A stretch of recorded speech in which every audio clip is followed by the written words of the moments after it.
Now, I'd like to ask you a question because this was something I was keeping my eye on in all the mocks I was doing lately. Is Sam Bradford and where he was being taken?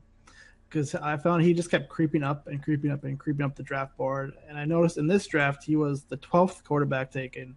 He's actually this team's team for Luke is QB1, and he was the 12th quarterback overall at the 4.08 slot. So I'm kind of wondering, like, what do you think about Sam Bradford this year? Like, where would you take him? Would you be okay with him as your QB1, as your QB2?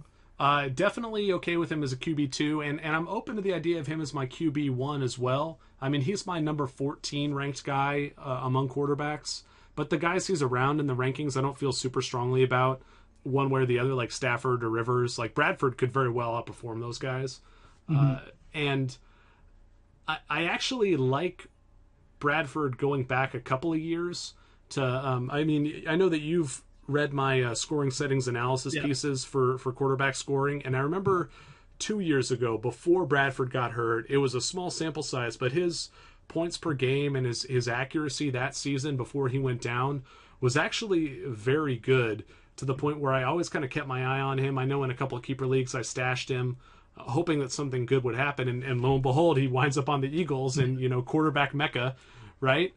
And Yep. I think I'm ready to draft him highly. I may be too low on him as quarterback 14, but I do feel like there's a little bit more safety in, Rivers, Stafford, Cam Newton, Tannehill, and Eli Manning.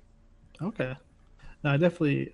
I've been feeling a lot of the Bradford love lately, but just trying to get a feel of when I should draft him rather than when I think he should be drafted. Just because it seems like he just keeps going up and up the draft boards. I'll put it this way: in this draft where he went in the fourth round, that feels too early to me.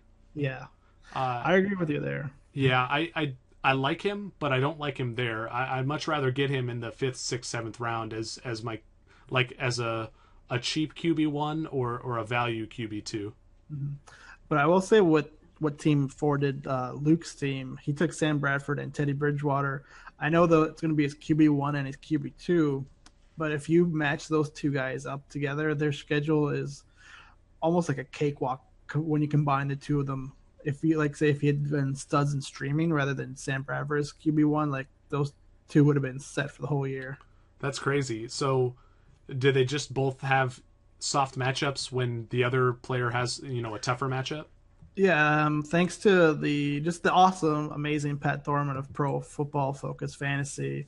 Pat's like one of the most awesome guys in the industry, and every year he puts out this quarterback strength of schedule map that kind of shows whose matchups are good, whose matchups are bad. Like no, I mean, like strength of schedule analysis this early, or I mean, just early in the offseason, it's kind of hard to predict. But I think he sets up a really nice blueprint of what could happen, and he's always updating in season to see what happens. But and I like taking that to try and match up different types of QB2 pairings when it comes to my QB2 streaming analysis. And when I put up this article just today about QB2 streaming pairs you can target, looking at the matchup schedule for Sam Bradford and Teddy Bridgewater, if they were to be your QB2, which, if possible, would be great. I think it would be kind of a high draft cost to take both those guys that early, but if you're willing to spend that capital, every week of the season, you would be able to start at least one of them in a neutral to good to great matchup, other than week 6 when Bradford faces the Giants and Bridgewater faces the Chiefs. But other than that, you would have been set at the QB2 slot if that was your QB2 streaming pair. Oh man, that's cool. Now, and even that matchup with the Giants, you potentially could just Yeah, turn into a shootout. exactly. Especially now with like the injuries that's happening on that defense, who knows what could happen.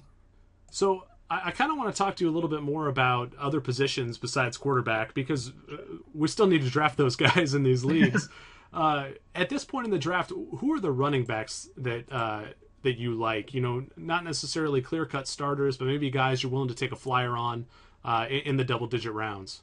Yeah, I mean, once we get there, we're just really looking at either players that have an advantage with a specific role they have. I know I took Shane Vereen in round 11, so you're kind of hoping he's like the third down, pass catching back, or you're looking at guys that could have a shot at starting due to maybe injury history of other players. Like in round 10, I see Team 2 took Ryan Matthews, who is backing up DeMarco Murray, but I know people are kind of worried about DeMarco Murray's injury history. I'm really not, but that is an example of an RB2 you can target. But I also kind of just like Ryan Matthews' standalone value, as I think he's going to have a pretty decent role in that Philadelphia offense. So if he's available late, he's a guy I like to target. But other than that, just kind of like kind of just like lottery ticket players. Like I see Ronnie Hillman went, Devontae Freeman right now I'm on the clock. I can't take a running back because I still have to get my kicker and defense with these last two picks. But no, I would definitely have taken Danny Woodhead if I could have.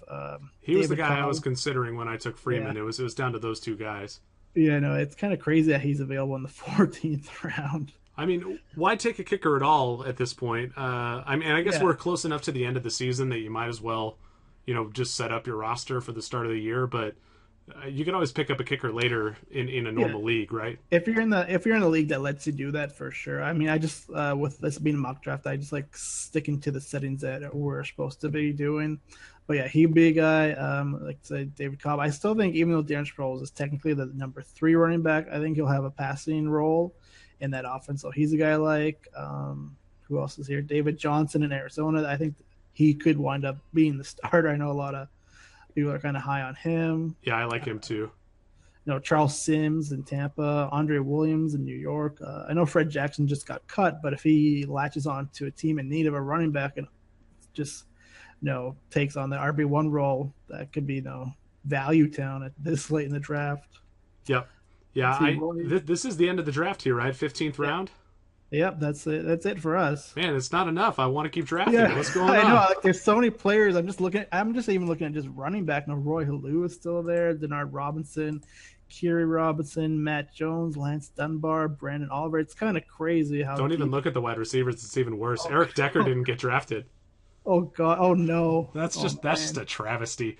And this isn't typical. A 15-round 2-quarterback league isn't really a thing, especially with 10 teams. Like the benches would go deeper than this, but this does give a nice snapshot of who's been taken and whatnot. Now, again, this is my first draft here. If I click this OK that on the dialog box that says the draft is over, is it going to kick me out of here or what? Can I still look at the draft board?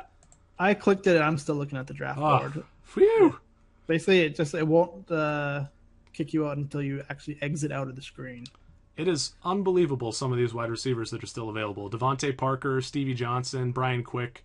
Yeah, I don't think this is a great snapshot of what a real 2 QB draft would be like. But again, I think that's because people were kind of coerced into taking kickers and defenses a little earlier than they should. It's only 15 rounds deep. Most leagues have a deeper bench than that.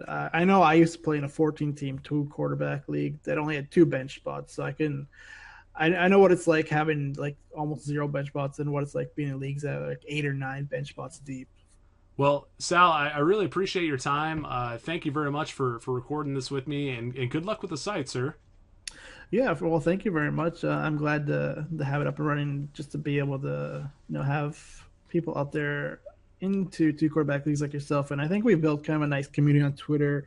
I know there's us, Joe Siniscalchi, who also worked at the Fake Football with you. Mm-hmm. And there's Joshua Lake and Josh Berger, who are 2 guys that we almost like created 2 QB blogs at the same time. So I almost feel like we're like a trio in that regards.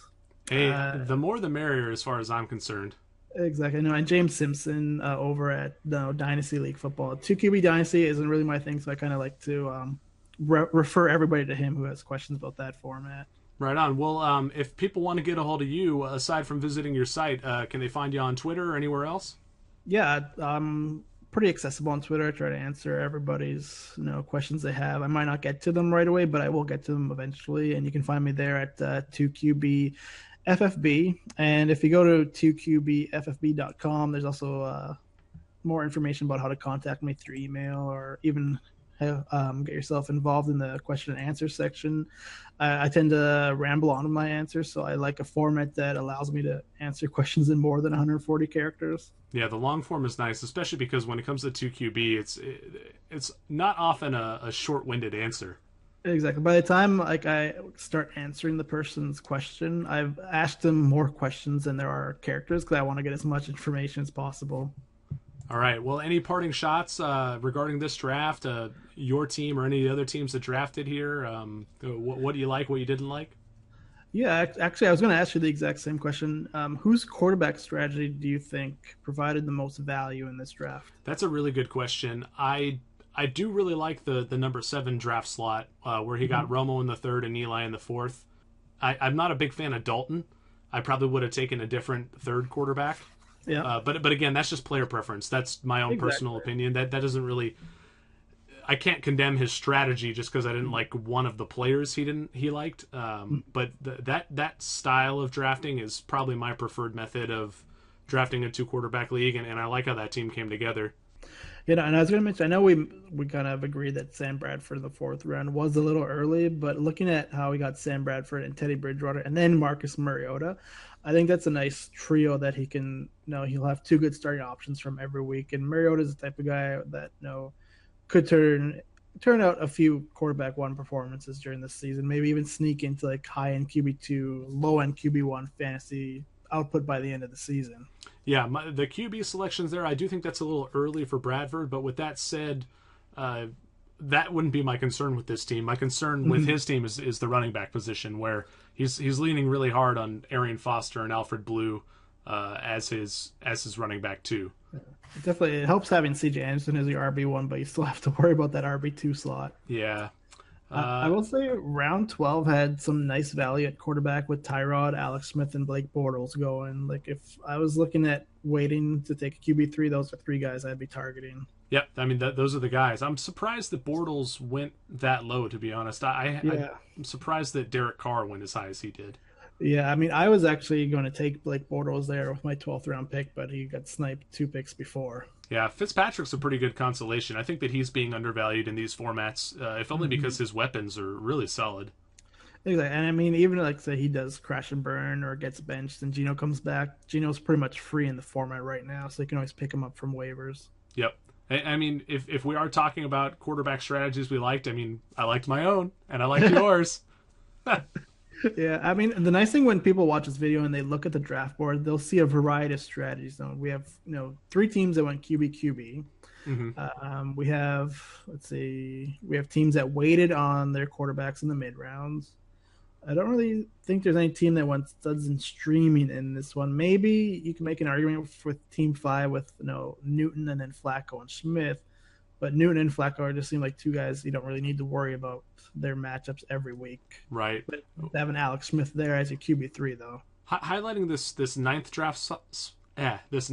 slot team. Let's go Bucks. I'd like that after he took Wilson in the first, he waited a little while before he got his Mhm. second QB. And I like Tannehill. I think Tannehill's going to be Yeah. good this year. But the And fact that then he balanced that early quarterback pick with a couple of running backs, that's a strong strategy to me as well. and I know no, also our good friend CD Carter has those equity scores on the fake football and they have some good things to say about Ryan Tannehill. But also just looking at his team, like yeah, he took quarterback early. He waited. He took two running backs, and then he took another quarterback, and then the receivers he took. It still shows just kind of how deep the receiver position is, even though he waited until round 5 to start targeting them. And then you mentioned Greg Olson earlier, who could be like the number 4 fantasy tight end. Just looking at his team, it's a really solid overall team with some depth. I would bet that this guy drafts a lot of PPR leagues. Looking at the players that he prefers, like Justin Forsett, Emmanuel Sanders, Julian Edelman, Greg Olson. That's a PPR squad if I've ever seen one. Yeah, I can see that. I think probably the one thing I would have taken Winston over Derek Carr, and that would have even made his quarterback depth better than what it is. But maybe he's a huge Derek Carr believer. Yeah, I mean, I fancy myself a bit of a Derek Carr believer, but there's no way I would take him ahead of Winston or Mariota. Yeah. One other interesting strategy was Team Six, who just hammered the receiver position: Antonio Brown, Demarius Thomas, AJ Green. There's one in every draft.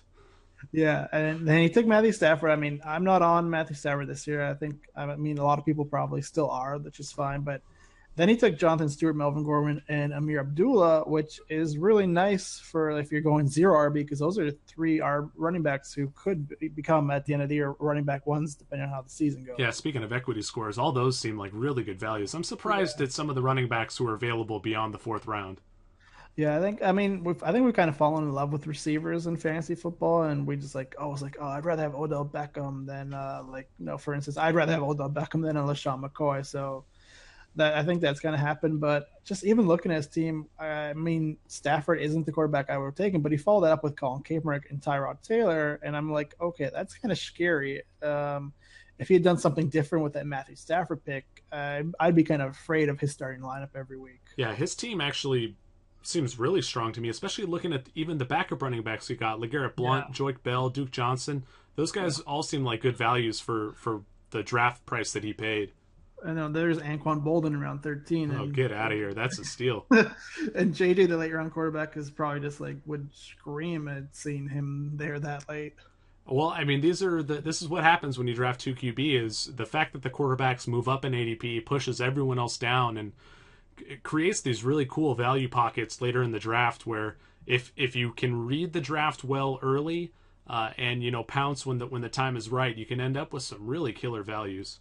Yeah, and that's one thing. Like people who are into one quarterback leagues who haven't tried a two quarterback league or super flex league, they should kind of look at these types of draft boards just to see how different things are. And if you're kind of tired or bored of playing in one quarterback leagues where you can just wait on the quarterback position, why not just go in a two quarterback league just to see the players you can take that aren't quarterbacks and just how scary your lineup could be. Yeah, especially in a 10 team like this, like these lineups all like most of them, even Yeah, with the picks that I don't like, they just look absurd. yeah. I mean, yeah, 10 team, it is a little bit different than, like, say, a 12 team or 14 team. But you can still even see the difference in a 12 team or 14 team format. In those ones, you'll probably see quarterbacks go even higher than they went in this one. So it'll show you just how different it is, even more so. Yeah, in a 12 teamer, I think you'd see more than four quarterbacks go in the first round. I Yeah, mean, Breeze especially. Breeze usually sneaks in there, and occasionally the Roethlisbergers and Romos will sneak into the first round Yeah. as well.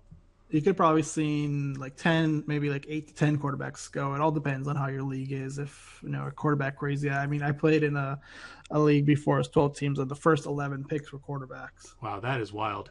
Yeah. All right, Sal. Well, I think I'm going to wrap it up here. I appreciate your time. Thanks for doing this draft with us, and we'll be sure to check out your site and follow you on Twitter, all that fun stuff.